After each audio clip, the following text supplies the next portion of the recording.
Question 2, Mick Antoniw. Question 2, Mick Antoniw. First Minister make a statement on the support that is available to haemophiliacs and their families in Wales.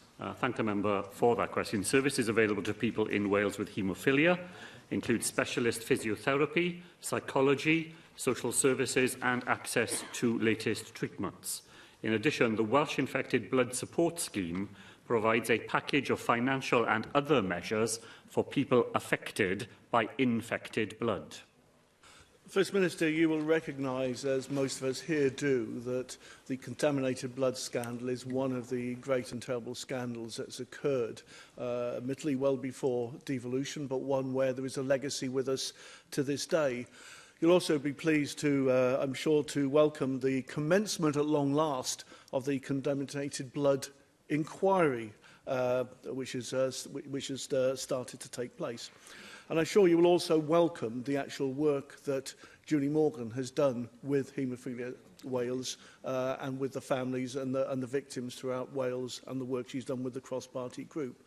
But First Minister, as the inquiry started, the UK government announced a financial package of support, until it turned out that that financial package only applies to England, that it appears that Wales, Scotland and Northern Ireland are an afterthought and are not included within it, that there is no new money, no new funding, no new consequential. And this, First Minister, must be one of the most cruel and reckless activities by the UK government, raising expectations while not providing any financial support. First Minister, will you urge the UK government, firstly, to ensure that there is new money, proper money, to find these people who deserve it, there is proper provision for the widows, and can you inform this chamber what discussions, what contacts you have had from the UK government, because they are certainly writing in correspondence that there are negotiations about to start. And will you also arrange to meet with the cross-party group, or members of your government to meet with the cross-party group, so that they can be involved in any forward planning, any decision-making process, but also for an explanation as to where we are with this inquiry and with the issue of support for victims? Well, I'd like to thank the member for those very important questions. Let me begin by agreeing with him that, of course, we welcome the establishment of the inquiry chaired by Sir Brian Langstaff. I'm pleased to be able to report to the Chamber that the Welsh Government has secured core participant status in the inquiry, which gives us extra rights of access to the inquiry.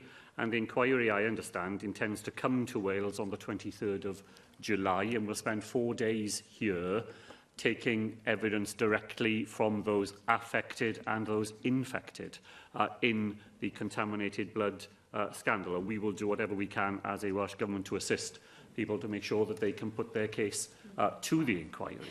But to go to the specific point the member raised, on the 21st of January this year, a meeting was held, chaired by the Chancellor of the Duchy of Lancaster, at which it was agreed that there was a need for a UK-wide approach with parity for all those affected. And that meeting was attended by Scotland, by Wales and by UK ministers. And we came away from that meeting having signed up to that proposition and made efforts to secure further meetings beyond the 21st of January.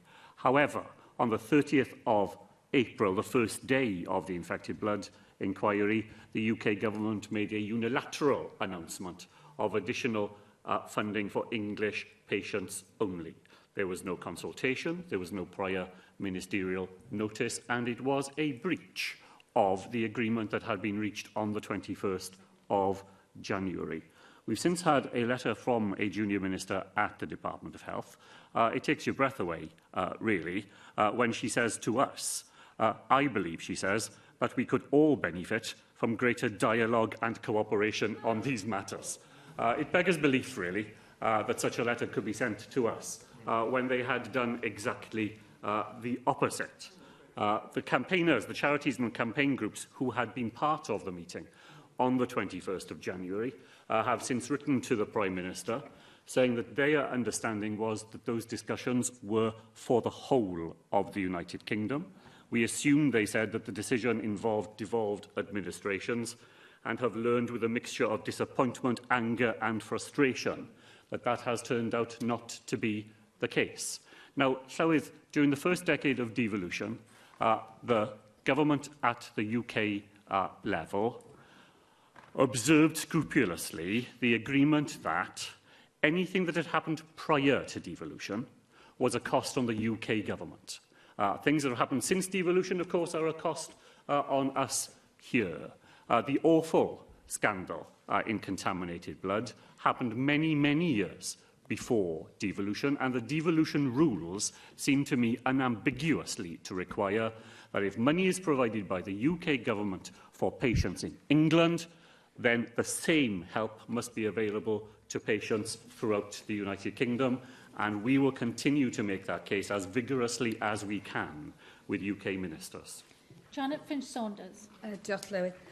First Minister, as part of the work, the inquiry work taking place here in Wales, could you provide some clarity, perhaps, as to when pharmaceutical professionals in Wales could be expected to administer the trialled recombinant laboratory-made factor products such as FC fusion, PE dilation and albumin fusion, and also advise, sort of what work this government is doing with patients here in Wales to, in terms of communication as to how these drugs might actually make a big difference to their lives going forward. Well, on the 6th of March, my colleague Vaughan Gethin provided a written statement to the Assembly setting out a fair and comprehensive package of additional support for families and individuals here in Wales. We believe that that went some way to meeting the concerns of those families. I'm happy to write to the member on the specific question of when pharmaceutical professionals will be able to administer new forms of drug therapy. But we have been talking in this question about something more fundamental than that. We've been talking about financial support that people who have been infected by a failure on the part of the National Health Service nearly 40 years ago, that will allow them to live decent lives at this point in their life cycle. And while there are other things that we want to do, that fundamental issue deserves to be tackled right across this chamber.